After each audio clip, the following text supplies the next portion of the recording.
বিরোধী দলের নেতা বলেছেন উনি মুক্তিযোদ্ধা পরিবারের লোক এবং উনি শহীদ পরিবারের লোক এবং উনি জামাত ইসলাম করেন। এটা ডাবল অপরাধ। মুক্তিযোদ্ধা পরিবারের লোক কেউ জামাত করতে পারে না। আর শহীদ পরিবারের লোক মাননীয় সদস্যবৃন্দ, আপনারা শৃঙ্খলা রক্ষা করুন।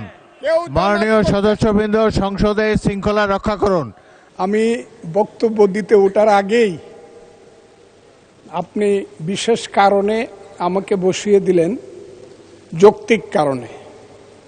কিন্তু এরপরেই হাউস যা হলো, এখন আমার বক্তব্য কি হবে আমি বুঝতে পারছি না। কারণ আমার মনটা খুব ভালো নেই মাননীয় স্পিকার, আমার গলাটাও ভালো না। কারণ গতকাল সারা রাত আমি ঘুমাতে পারিনি। হাওর অঞ্চলে যে বৃষ্টি হচ্ছে, যে শিলাবৃষ্টি হচ্ছে, হাওর অঞ্চলের সমস্ত ফসল তলিয়ে যাচ্ছে। একটা মাত্র ফসল, 12 মাস মানুষকে অন্যের উপরে, অন্য এলাকার উপরে নির্ভর করে থাকতে হবে তাদের পেটের ভাত পরনের কাপড়ের জন্য। আমি এই ব্যাপারে আমাদের নেতা, সংসদ নেতা এবং মাননীয় প্রধানমন্ত্রী সহ সংশ্লিষ্ট সমস্ত মন্ত্রীদের কাছে অনুরোধ করছি, হাওর অঞ্চলকে দয়া করে এবার বাঁচান।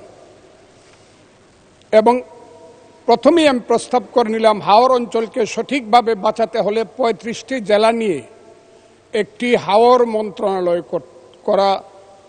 করতে হবে। এবং এই দাবি করে আমি আমার মহামান্য রাষ্ট্রপতির ভাষণের উপরে বক্তব্য শুরু করছি। আমি প্রথমেই শ্রদ্ধা জানাই মহান নেতা, মুক্তিযুদ্ধের ঘোষণাদানকারী, তৎকালীন মেজর, পরবর্তী সময়ের রাষ্ট্রপতি শহীদ প্রেসিডেন্ট জিয়াউর রহমানের প্রতি, আমি শ্রদ্ধা জানাই মহান নেত্রী, দেশনেত্রী বেগম খালেদা জিয়ার প্রতি, যার আহ্বানে এবং যার কারণে আমি আজকে বিএনপি করি।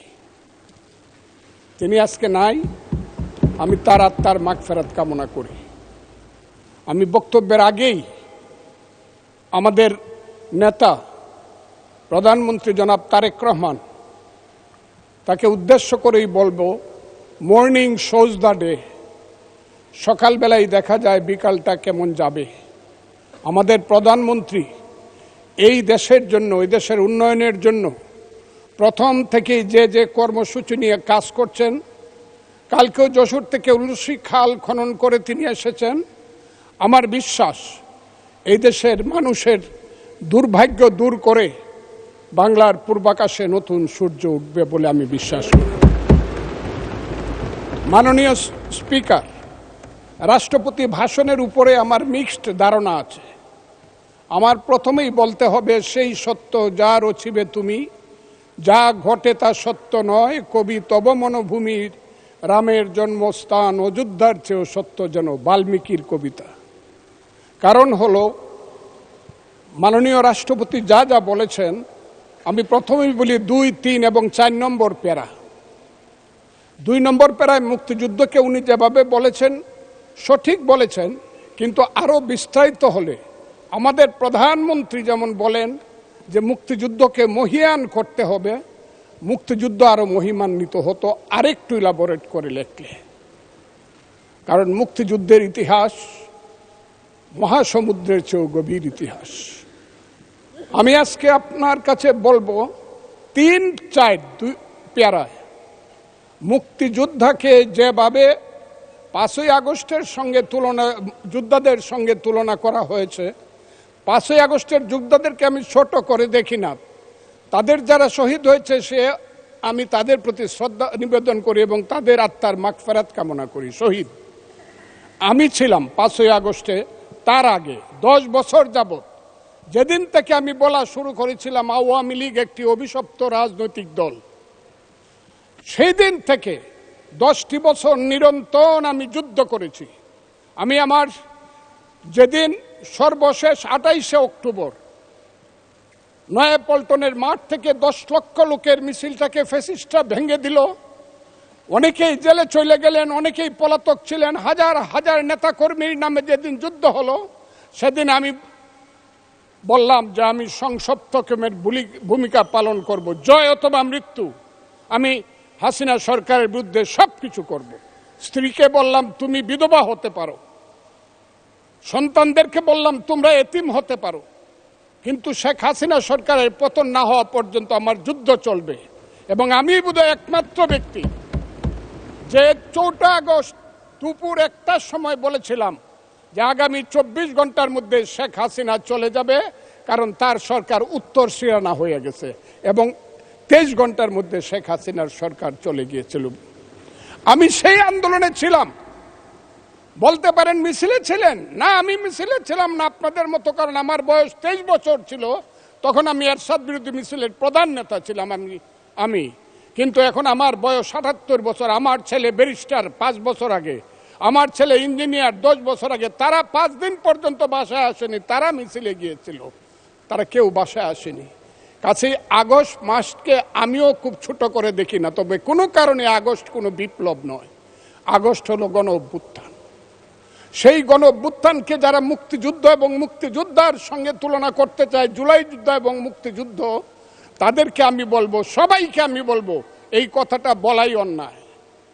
কারণ মুক্তিযুদ্ধ প্রশান্ত মহাসাগরের সঙ্গে ডুবার তুলনা করা যেমন, হিমালয় পর্বতের সঙ্গে টিলার তুলনা করা যেমন, মুক্তিযুদ্ধের সঙ্গে 5ই আগস্টের তুলনা করা ঠিক তেমনি। আমি আজকে খুব পরিষ্কারভাবে বলতে চাই, মুক্তিযুদ্ধ এবং স্বাধীনতা সংগ্রাম একদিনে বাঙালি জাতির হয় নাই। ওই কালকে আমাদের ভাই, আমার এক ভাই ব্যারিস্টার নৌসাদ জমির পাল বংশের কথা বলেছিল যে পাল বংশ আজ থেকে প্রায় 1000 বছর আগে, 2000 বছর, 1000 বছর আগে বগুড়ার মহাস্থানগড় পুণ্ড্রবর্ধনের রাজধানী স্থাপন করে বাঙালির যে শাসন শুরু করেছিল, তারপরে সেন শাসন থেকে ধরে সর্বশেষ মুঘল শাসনের পরে যখন 1757 সনে মির্জাফরের বিশ্বাসঘাতকতায় সিরাজউদ্দৌলার পতন হয়েছিল, নীল সাহেবদের অত্যাচারে যখন মানুষ জর্জরিত হয়েছিল, 1770 সন যাকে বলা হয় 74-এর মন্বন্তর, সেই সময়ে যখন বাংলার 1/3 লোক না খেয়ে মরেছিল, নীল সাহেবদের অত্যাচারে যখন বাংলার মায়েরা কেঁদে কেঁদে ছড়া বলতো, ছেলে ঘুমালো, পাড়া জুড়ালো, বর্গি এলো দেশে, বুলবুলিতে ধান খেয়েছে, খাজনা দিব কিসে, ধান ফুরালো, পান ফুরালো, খাজনার উপায় কি, আর কটা দিন সবুর করো রসুন বুনেছি। সেই যে ব্রিটিশের বিরুদ্ধে যুদ্ধে বাংলার মানুষ প্রথম নেতৃত্ব দিয়েছিল, সেই নেতৃত্বের মাধ্যমেই আমরা দেশ স্বাধীন করেছিলাম। আমি আজকে আপনাদেরকে বলি, 2005 সন থেকে ধরে 8 সনে ক্ষুদিরামের ফাঁসি, যে ফাঁসিতে গান হয় বাংলায় আজও একবার বিদায় দেমা ঘুরে আসি, সেই প্রফুল্ল চাকির ফাঁসি, এই যে যুদ্ধ, তারপরে চিত্তরঞ্জন দাস, এরপরে 190 বছর পরে একজন বাঙালি মুসলমানের সন্তান, বাড়ি তার বরিশাল, সিরাজউদ্দৌলার পরে প্রথম বাংলার সিংহাসনে বসল। ওই দিন দেখলাম 2 জন মন্ত্রী সাহেব বললেন উনি মুখ্যমন্ত্রী। নো, 1937 সনে যখন শেরে বাংলার সিংহাসনে বসেছিলেন, তখন উনি প্রধানমন্ত্রী ছিলেন। সেই শেরে বাংলা ফজলুল হক, হুসেন শহীদ সোহরাওয়ার্দী, দেশ থেকে দেশান্তরে গিয়ে সুভাষ বোস, মৌলানা আব্দুল হামিদ খান ভাসানী, বঙ্গবন্ধু শেখ মুজিবুরেরা বাংলাদেশের স্বাধীনতা সংগ্রামের ভিত্তি স্থাপন করেছিল। সেই ভিত্তির উপরে দাঁড়িয়েই 1971 সনে আমাদের নেতা সেই শহীদ জিয়াউর রহমান বলেছিলেন প্রথম নিজের নামে, I Shahid Zia, I Major Zia do hereby declare the independence of Bangladesh, প্রথম নিজের নামে, পরে বঙ্গবন্ধুর নামে। আমি আজকে আপনাদের কাছে বলতে চাই, মুক্তিযুদ্ধ এত সহজ জিনিস না। আপনি যে এখানে বসে আছেন, আপনি যে সালুটি করে যুদ্ধ করেছিলেন 4 দিন, কত লোক মারা গিয়েছে, কত সন্তান শহীদ হয়েছে, একটা বন্দুকের আওয়াজ, একটা কামানের আওয়াজ সিলেটে হয়েছে, আর আমি ময়মনসিংহে বসে সেই আওয়াজটি শুনেছি। আখাউড়াতে সেই নদীতে যে যুদ্ধ হয়েছে, যে যুদ্ধে নেতৃত্ব দিয়েছে খালেদ মুশাররফ, হায়দারেরা, সেই শব্দ আমার বাড়ি থেকে 100 কিলোমিটার দূরে, সেই শব্দ আমি শুনেছি। ওই যে ধানুয়া কামালপুরে কর্নেল তাহেররা যুদ্ধ করেছে, সেই যুদ্ধের সংবাদ শব্দ আমি কিশোরগঞ্জ থেকে শুনেছি। 11টা সেক্টর ছিল। 1 নম্বর সেক্টর কমান্ডার জিয়াউর রহমান, 2 নম্বর খালেদ মোশাররফ। জিয়াউর রহমান যখন ব্রিগেড কমান্ডার হলেন, তখন কমান্ডার হলেন সেইখানে। ওই ফেনীর যুদ্ধ, জাফর ইমামদের আজকে যাই করুক তারা, বিলুনিয়ার যুদ্ধ তো আমরা বলবো না। 2 নম্বর সেক্টর কমান্ডার খালেদ মোশাররফ হায়দার, 3 নম্বর সেক্টর কমান্ডার শফিউল্লাহ, 4 নম্বর সিআর দত্ত, 5 নম্বর মীর শৌকত আলী, 6 নম্বর MK বাশার, 7 নম্বর কাজী নুরুজ্জামান, 8 নম্বর MA মঞ্জুর, 9 নম্বর MA জলিল এবং সর্বশেষ 11 নম্বর হইল কর্নেল তাহের, যার পা চলে গিয়েছিল। সেই যুদ্ধ, যে যুদ্ধে সারা পৃথিবী জড়িত ছিল, যে যুদ্ধে ইন্ডিয়া 3রা ডিসেম্বর 1971 সনে আমাদেরকে সহযোগী করার জন্য অংশগ্রহণ করেছিল এবং তার হাজার হাজার সৈন্য এই মাটিতে রক্ত দিয়ে গেছে, এবং যে ইন্ডিয়া আমাদের দেশের স্বাধীনতার জন্য বঙ্গোপসাগরে যে 7ম নৌবহর এসেছিল, আমেরিকার বিশ্বযুদ্ধের রিস্ক নিয়েছিল, আমাদের জন্য সোভিয়েত ইউনিয়নের বদস তিনটা ভেটু দিয়েছিল, তা না হলে আমাদের দেশ স্বাধীন হতো কিনা সন্দেহ ছিল। সেই মুক্তিযুদ্ধের সঙ্গে যখন 1 মাসের গণ আন্দোলনকে তুলনা করা হয়, তখন মুক্তিযুদ্ধকে ছোট করা হয়। আমি মনে মনে ভাবি হয়তোবা আমি মরে গেলেই ভালো হতো। আমি আজকে আপনাদের কাছে প্রশ্ন রাখতে চাই, 5ই আগস্টের পরে কি হলো? আমাকে একটু 5ই আগস্টের পরে কি হলো আপনারা জানেন। এইখানে ইউনূস সরকার ছিল, আমি শিল্পকলার সামনে থাকি, একটা গান হইতে পারে নাই, একটা নাটক হইতে পারে নাই, একটা লালনের গীতি হইতে পারে নাই, একটা বাউল গান হইতে পারে নাই। সব কিছু কালো শক্তি ধ্বংস করে দিয়েছিল। তারা বলেছিল কোন মুক্তিযুদ্ধ হয় নাই, 47-এর যুদ্ধ হয়েছে, আর 24-এর যুদ্ধ হয়েছে, আর 71-এ গন্ডগোল হয়েছে। সেই দিন মুক্তিযোদ্ধা হিসাবে আমি বলেছিলাম, আমি বলতে পারবো কিনা কথাটা আপনি, এই আলবদর রাজাকারের বাচ্চারা, এখনো কিন্তু ফজলুর রহমানদের মতো মুক্তিযোদ্ধারা জীবিত আছে। এই দেশে মুক্তিযুদ্ধ হয়েছে, মুক্তিযুদ্ধ সত্য, 30 লক্ষ লোক জীবন দিয়েছে, এটাও সত্য। এই যুদ্ধের মধ্য দিয়ে আমরা সেদিন তাদের সঙ্গে যুদ্ধ করেছি। আমার বাড়ির সামনে মব হয়েছে আমাকে হত্যা করার জন্য। সেদিন আমি আজকের পুলিশকে ধন্যবাদ দিব, আজকের মিলিটারিকে ধন্যবাদ দিব। 10 মিনিটের মধ্যে আমার বাড়ির সামনে তারা গিয়ে উপস্থিত হয়েছে আমাকে বাঁচানোর জন্য। অনেক চক্রান্তের মধ্য দিয়ে ইলেকশন হয়েছে। সেই ইলেকশনে তারা কি করেছে, আজকে যারা আমার ডান দিকে বসে আছে তারা কি করেছে, একদিন তো আমরা ভাই ছিলাম নাকি? তারা যা করেছে সেটা কল্পনা করার মতো না। যত চক্রান্ত করেছে, সেই চক্রান্তের ভিতর দিয়ে যখন তারা প্রচার করতে শুরু করলো তারা বাংলায় 2/3 মেজরিটি পেয়ে তারা পাস করবে, আমি হতবাগা ফজলুর রহমান বলেছিলাম জামাত জোট যদি মেজরিটি পায় তাহলে আমি বিষ খাবো। এই কথাটা আমি বলেছিলাম, আমি বিষ খাবো। হ্যাঁ, কথাটা সত্য, আমি বলে যাচ্ছি। এবং তারা কোনোদিন যুদ্ধে জয়লাভ করতে পারে না, রাজনৈতিক যুদ্ধে, কারণ তাদের পূর্বপুরুষ বাংলাদেশ চায় নাই। বাংলাদেশ যদি থাকে, এই বাংলায় শুধু বেলিচা মিলিয়ার জুই ফুল ফুটে না, এদেশে রক্তগোলাপ রক্ত জবাও ফুটে। এদেশের জঙ্গলে শুধু কোকিল ডাকে না, এদেশের জঙ্গলে রয়্যাল বেঙ্গল টাইগারও থাকে। যতদিন রয়্যাল বেঙ্গল টাইগার থাকবে, মুক্তিযোদ্ধা জিতবে, রাজাকার কোনোদিন এদেশে জয় লাভ করতে পারবে না। আমি চ্যালেঞ্জ করে বলে গেলাম। আমি আজকে আপনাদের সামনে আরো কিছু বলতাম, কিন্তু আমি টাইমটা দেখতেছি, আরেকটা কথা বলতে চাই।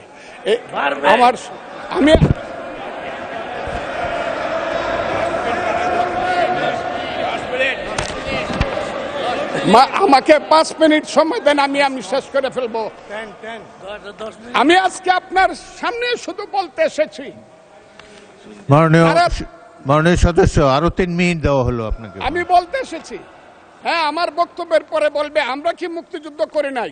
যেমন বিরোধী দলের নেতা বলেন, ওনাকে আমি অসম্মান করি না, সব সময় মাননীয় বলে কথা বলি, কিন্তু উনার দলের লোকজন এখানে বসে আছে, তারা আমাকে ফজা পাগলা বলে কথা বলে। উনি একদিন এটা বলে তারা নাকি সভ্য, তারা নাকি ইসলাম। এবং উনি যে বলতেছে, ওই দিন বললো যে আমার দাড়ি পাকা, আমার চোখের সমস্ত পাকা। উনি আমার চেয়ে 10 বছরের ছোট। আমার বয়স 78 বছর, আমি 48 সনে জন্মগ্রহণ করেছি। উনি আদার নশনে জন্মগ্রহণ করেছে, কথাটা মাননীয় সত্য না মিথ্যা? মাননীয় সদস্য, আমি ওনাকে আপনাকে কেউ এই ধরনের উক্তি করেছে আপনার সম্বন্ধে? এরকম তো সংসদে কেউ বলে নাই তো না এরকম। বলছি করেছে, আপনি কেন করেছে। নিজের টেনে করেছে বলেন please। আছে এখানে এখানে উপস্থিত। আমি আজকে আপনাকে বলতে চাই, বলতে থাকেন, আপনি বলতে থাকেন। আচ্ছা আমি যে কথাটা বলতে চেয়েছিলাম, বিরোধী দলের নেতা বলেছেন উনি মুক্তিযোদ্ধা পরিবারের লোক এবং উনি শহীদ পরিবারের লোক এবং উনি জামাত ইসলাম করেন। এটা ডাবল অপরাধ। মুক্তিযোদ্ধা পরিবারের লোক কেউ জামাত করতে পারে না। আর শহীদ পরিবারের লোক, শহীদ পরিবার, মাননীয় সদস্যবৃন্দ ওনাকে বলতে দেন।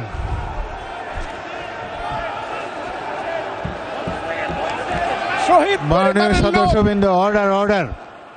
শহীদ আপনারা পরিবারের শৃঙ্খলা লোক, রক্ষা করুন। কেউ জামাত মাননীয় করতে- সদস্যবৃন্দ, সংসদে শৃঙ্খলা রক্ষা করুন। মাননীয় শহীদ সদস্য পরিবারের ফজলুর লোক, রহমান, আমি ঠিক আপনি আছে, শেষ করুন, ওনারা কষ্ট পাইতেছেন তো। বক্তব্য শেষ করুন। আমি আবারও বলে রাখলাম, শহীদ পরিবারের লোক তো জামাত করতেই পারে না, আর জামাত করলে ডাবল অপরাধ করতেছে। দুই, তাহলে স্বীকার,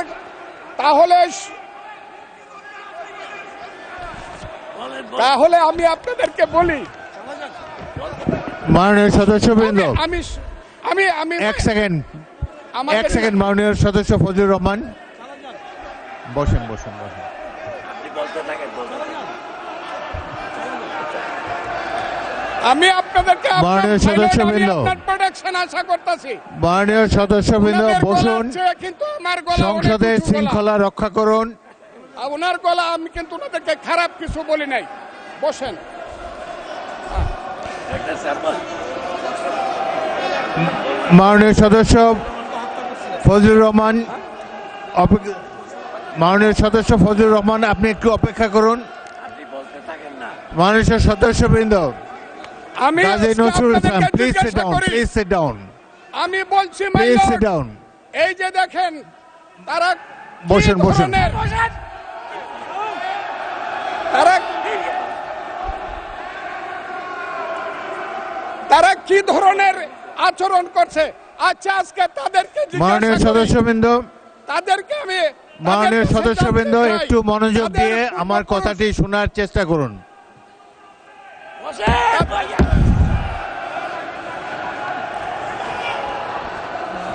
মাননীয় সদস্যবৃন্দ, কাজী নজরুল ইসলাম বসুন, আমি আজকে এই বসুন বসুন। এই কথাটা স্পিকারের বলতে কথা বাধ্য শোনার হচ্ছি। চেষ্টা করুন। এই কথাটা মাননীয় বলতে- সদস্যবৃন্দ, ওই আমি একটা কথা আজকে- আপনারা আজকে মনোযোগ বলতে দিয়ে শুনেন। বাধ্য হচ্ছি, এদের সংসদে আচরণ দেখেন, এদের প্রত্যেক সদস্যের, পূর্বপুরুষরাই এক ফজলুর রহমান সময় একটু ওয়েট করেন, একটু ওয়েট আলবদর করেন। এবং রাজাকার ছিল। মাননীয় সদস্য এবং ফজলুর এরা রহমান ওয়েট করেন। চৌধুরীকে হত্যা করেছে, Hold on for a second. আলিম চৌধুরীকে একটু হত্যা অপেক্ষা করেছে। করুন। আমাদের নেতা জিয়াউর রহমানকে পাইলো এরা হত্যা করত 16ই ডিসেম্বরের আগে। মাননীয় সদস্য ফজলুর রহমান অপেক্ষা করুন। আমার শেষ, আমাকে Hold on for 2 minutes. দেখেন ডিস্টার্ব, আমি আর তাদেরকে বল। মাননীয় সদস্যবৃন্দ, এটি বাংলাদেশের জাতীয় সংসদ। এখানে প্রত্যেকেই নির্বাচিত হয়ে এসেছেন। প্রত্যেকেরই এখানে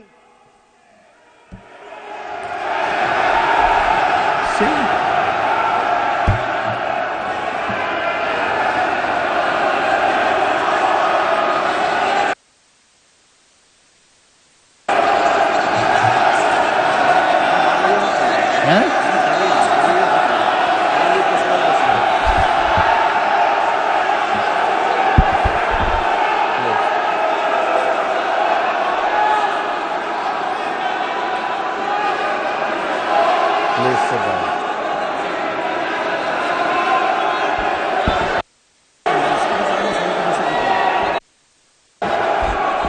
মাননীয় সদস্যবৃন্দ,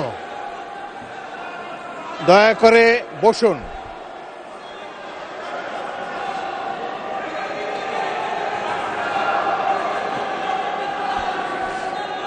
মাননীয় সদস্যবৃন্দ বসুন, বসুন বসুন প্লিজ।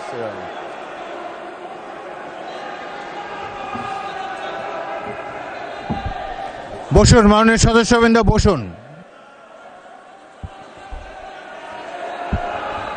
বসুন বসুন বসুন।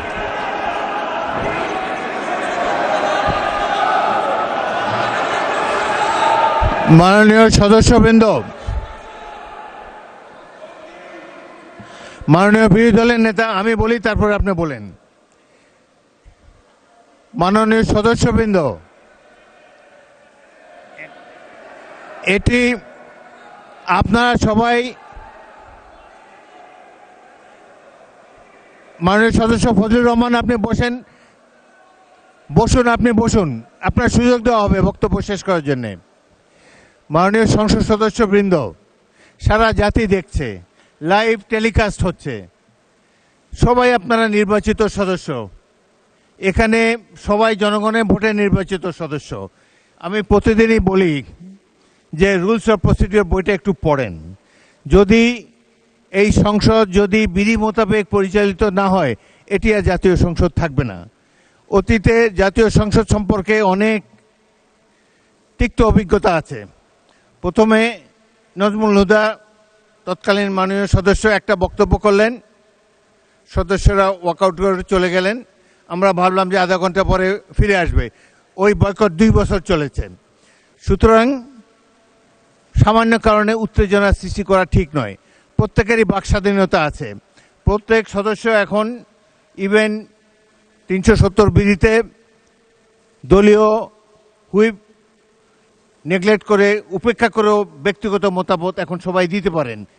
এখানে প্রত্যেকেরই বাক স্বাধীনতা আছে। যদি কোনো সদস্য, সরকার দলের সদস্য আর বিরোধী দলীয় সদস্যের মত এক হবে, এমন তো হতে পারে না। এই জন্যই একটি সরকারি দল, একটি বিরোধী দল এখানে আছে, জনগণই এভাবে নির্ধারিত করে দিয়েছে। যদি সরকারি দলের কোনো সদস্য তার বক্তব্যে আপনাদের আপত্তি থাকে, আপনারা এরপরে তো plenty of time is there, আপনারা তার বিরুদ্ধে তিনি যা বলেছেন সেই যুক্তি খণ্ডন করুন।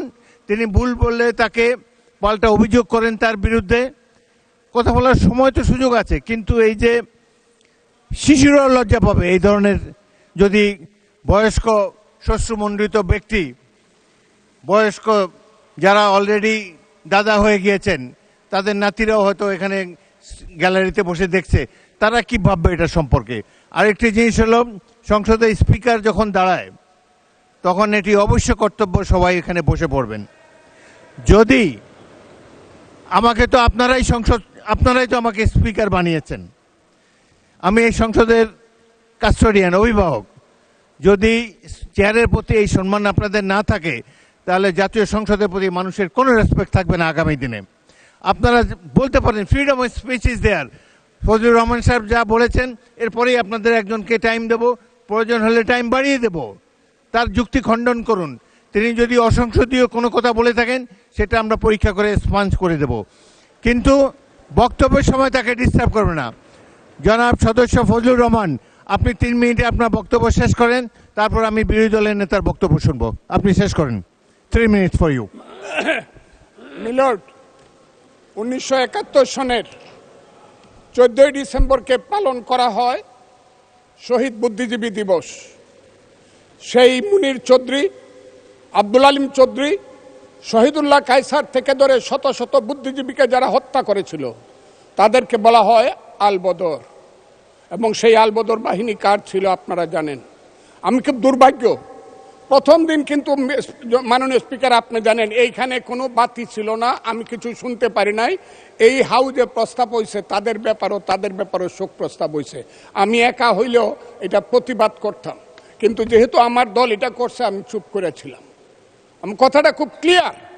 কিন্তু এই সংসদ সম্পর্কে আজকে না হলো কালকে না হলো পরশু, না হলে ইতিহাসে ভুল বার্তা যাবে যদি আমরা যুদ্ধ অপরাধের ব্যাপারে আমরা সুপ্রস্তাব নেই। আমার আরেকটা কথা মিলন, পুলিশের ব্যাপারে যে ইনডেমনিটি দেওয়া হয়েছে, সেই পুলিশ 5ই আগস্ট পর্যন্ত একরকম, কিন্তু 5ই আগস্টের পরে, যেমন আমি মুক্তিযোদ্ধা কমান্ডার ছিলাম, আপনি বীর বিক্রম ছিলেন, 16ই ডিসেম্বরের পরে শত শত রাজাকার আমার কাছে আত্মসমর্পণ করছে। আমি কাউকে হত্যা করি নাই, সবাইকে জেলে পাঠিয়ে দিয়েছি, তার বিচার হোক। আমার কথা হলো 5ই আগস্ট 2024 সনের পরে এই যে এত থানা লুট হয়েছে, এত পুলিশকে হত্যা করা হয়েছে, তারা তো তখন যুদ্ধ করে নাই, তারা তো নিরপরাধ। এত অস্ত্র গেল কোথায়? স্বরাষ্ট্রমন্ত্রী নিশ্চয়ই আমার নেতা, উনিও শুনছেন। আমি কথাগুলো বলছি, 5ই আগস্টের পরে যে ঘটনাগুলো হয়েছে সেগুলো তো কোনো আইনে ইনডেমনিটি পাওয়ার কথা না। যদি 5ই আগস্টের পরে কোনো পুলিশ হত্যা হয়ে থাকে, থানা লুট হয়ে থাকে, অস্ত্র নিয়ে থাকে, সেটার জন্য তদন্ত হওয়া উচিত, দোষীদের বিচার হওয়া উচিত। আর 5ই আগস্টের আগে পুলিশ যা করেছে, তারা রাষ্ট্রীয় বাহিনী, তারা যদি অন্যায় করে থাকে, মরে গেছে, বিচার হোক। কিন্তু আমি মনে করি তারাও এই দেশের নাগরিক, পুলিশেরও মা বাবা আছে, তাদেরও সন্তান আছে, তাদের সন্তানও এতিম হয়েছে। রাষ্ট্র তাদের কাছে গিয়ে বলা উচিত, তোমার সন্তান যেভাবেই নিহত হয়ে থাক, আমরা তোমাদেরকে দেখব। আমার পুলিশের এই আইনটার ব্যাপারে হলো আমার এই কথা। আমি আজকে এই হাউজে দাঁড়িয়ে সর্বশেষ কথাটি বলবো। সর্বশেষ কথাটি হলো, আমার মাননীয় প্রধানমন্ত্রী, আমি যাকে ভীষণ শ্রদ্ধা করি, দেশকে উনি চালাতে পারবে না আমি জানি। দিনের পর দিন, মাসের পর মাস, যতই বাহিরে বাহিরে চক্রান্ত হোক, ভিতরে কিন্তু যতই ভালো মানুষ দেখাক, যতই এখানে বিএনপির বিরুদ্ধে দাঁড়াবার চেষ্টা করুক, এটা হবে না।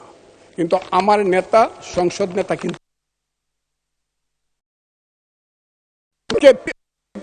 222 জনের সমান সমান ভাগ দেয়া কমিটি করেছে। আমি আমার নেতাকে বলবো, শেষ করেন মাননীয় সদস্য, শেষ করেন।